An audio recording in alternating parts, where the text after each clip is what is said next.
Agradecemos mucho al internacionalista Fausto Pretelín Muñoz de Cote, analista, por supuesto, de estos temas. El tema venezolano no es para menos, es materia suculenta periodísticamente hablando. Bienvenido, ¿cómo estás, Pepe, Fausto? buenas noches, ¿cómo estás? Bien. ¿Hay algo que hacer todavía en Venezuela? Me refiero, ¿estará pensando en esto la oposición? Ayer hablamos con Juan Guaidó y me llamó la atención. Es un personaje peculiar. Sí lo es, fue una figura importante. ¿Te acuerdas que en las anteriores elecciones la oposición, digamos que saboteó, no colaboró, no hizo una candidatura? Y entonces ganó fácilmente Nicolás Maduro y no reconocieron su victoria en muchos países. Y muchos países reconocieron a Juan Guaidó como el presidente en la sombra de Venezuela, o el presidente oficial. Lo hizo, ¿no? Estados Unidos. Pero la diferencia ahora es que no tenía la legitimidad de las urnas, Juan Guaidó. Y Edmundo González tiene la legitimidad de las urnas. Es ampliamente distinto. Es un panorama radicalmente distinto porque aquí sí hubo elecciones y hubo un fraude monumental, ¿no? Hubo acusaciones muy fuertes contra Guaidó, me comentabas. Sí, mira, él cometió ya en una etapa quizás decadente, desesperada, no lo sé. Yo he platicado con él, también lo he platicado en algunas ocasiones, y él cometió un grave error junto con JJ Rendón, que ha estado, por cierto, en México asesorando a algunos políticos, en donde contratan en Florida a una empresa de un personaje retirado del ejército estadounidense, cuyo objetivo era matar a Maduro. Ese era el objetivo. Y Juan Guaidó cometió el grave error de firmar ese documento. O sea, no puedes dejar tu firma en ese tipo de documentos porque el que es experto en la materia para exhibirlo es Nicolás Maduro. Claro. Teniendo poder, teniendo dinero, bueno, pues lógicamente le llegó ese contrato. Eso desacredita a Guaidó. Eso lo desacredita y prácticamente eso fue su punto final en la política venezolana. No tiene credibilidad Juan Guaidó, no lo quieren muchos, está fuera de Venezuela, por supuesto. Sí, está en Miami. Está en Miami. Entonces, pues bueno, pasó su época. Hizo... Y ahora es la época de Corina Machado. Corina Machado. Personaje enorme. Dibújalo. Pues mira, una diputada que ya lleva muchos años, de alguna manera siguiendo la sombra de Nicolás Maduro, es la piedra del zapato de Maduro.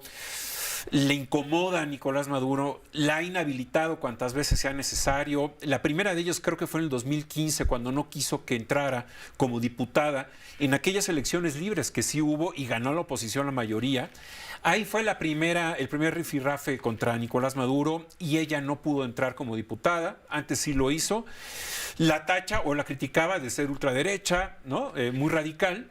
El equipo de Leopoldo López, ¿no? Junto con ella, bueno, era un poco más radical que Enrique Capriles, ¿no? Que era un poco más moderado. Pero también Capriles le llovió sobre mojado, se quedó en Venezuela, pero también ya no tiene crédito. Y Mariana Corina Machado tiene la capacidad de, o más bien, yo creo que tiene el aplauso de los venezolanos de que no ha salido del país. Muchos de los venezolanos políticos de la oposición ya están en España, en Florida, en Washington, y ella se quedó. Ella se ha quedado y creo que lo que ocurrió hace algunos meses cuando gana las primarias con 2 millones de votos fue un movimiento impresionante, no visto en Venezuela en los últimos años, y eso generó mucho entusiasmo. Ese fue el gran error de Nicolás Maduro. Un dictador no hace elecciones limpias. Quizá quiso jugar porque tiene los 5 poderes: el poder ejecutivo, legislativo, judicial, el popular y el electoral. Son 5 poderes los que tienen allá en Venezuela. Los tiene todos. Entonces, digamos, al ser soberbio en la dictadura, creo que Nicolás Maduro no pensó que Edmundo González iba a poder ganar porque nadie lo conocía. El gran entusiasmo que contagia a Edmundo González fue que María Corina Machado hizo la campaña directamente con Edmundo González, de la mano, recorriendo las calles, recorriendo todo el país. Ella era la que hablaba. Critican a él porque es un personaje ya mayor, es un personaje diplomático que ya se retiró. Y bueno, tiene un perfil muy bonachón, es una buena persona, se ve Edmundo González, pero la que tiene la pila es María Corina Machado. Está mandando precisamente Edmundo González Urrutia, está mandando un post en X, está diciendo: venezolanos, es un llamado a la población, en defensa de la voluntad popular expresada de manera contundente el 28 de julio y para evitar que esa voluntad sea desconocida, decidí no comparecer a la convocatoria efectuada ayer en la tarde para comparecer el día de hoy ante el Tribunal Supremo de Justicia. Existen razones jurídicas concluyentes respecto de la necesidad de salvaguardar las competencias constitucionales del Consejo Nacional Electoral y de que ese órgano cumpla la obligación constitucional y legal de publicar las actas de escrutinio, la totalización y las auditorías. Es deber del CNE garantizar la transparencia y confiabilidad de los procesos electorales sin omisión de su parte y eventualmente una usurpación de funciones por parte de otro órgano de Estado.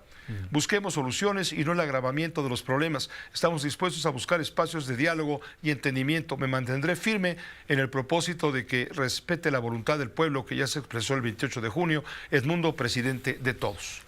Interesante el mensaje, Pepe, porque lo que quieren ahora negociar es que Edmundo González se sienta a la mesa con Nicolás Maduro. Es lo que quieren Lula, Petro y López Obrador. Son los tres presidentes que ayer tuvieron una conversación de una hora. Que pesan muchísimo en América Latina. Que pesa mucho. En realidad es Brasil el que está negociando. Brasil y Colombia son los que se quedan con más venezolanos en estas crisis por el tema de los migrantes. Sí. Y bueno, viendo o escuchando al presidente López Obrador, tiene como el mal adanismo, ¿no? El mal del adanismo, que es como si hubiera nacido hoy todo. Y Nicolás Maduro sea un personaje bondadoso que invita a la plática, a la negociación. Cuando Nicolás Maduro es un tramposo, lleva más de 18 mesas de negociación con la oposición y ninguna ha perdido. Todas las ha traicionado. Traicionó Barbados, traicionó México, traicionó República Dominicana, traicionó Ginebra. Es decir, todas las negociaciones que ha llevado, en realidad lo único que le interesa es ganar tiempo. Ese es el objetivo de Maduro. Muchas gracias, Fausto. Gracias por ponernos en el contexto apropiado. Al contrario, Pepe, buenas noches. Aquí nos gusta entrarle a fondo a las cosas. Perfecto, yo lo sé. Gracias, por así. eso siempre eres bienvenido. Gracias. Fausto Pretelín, internacionalista. Por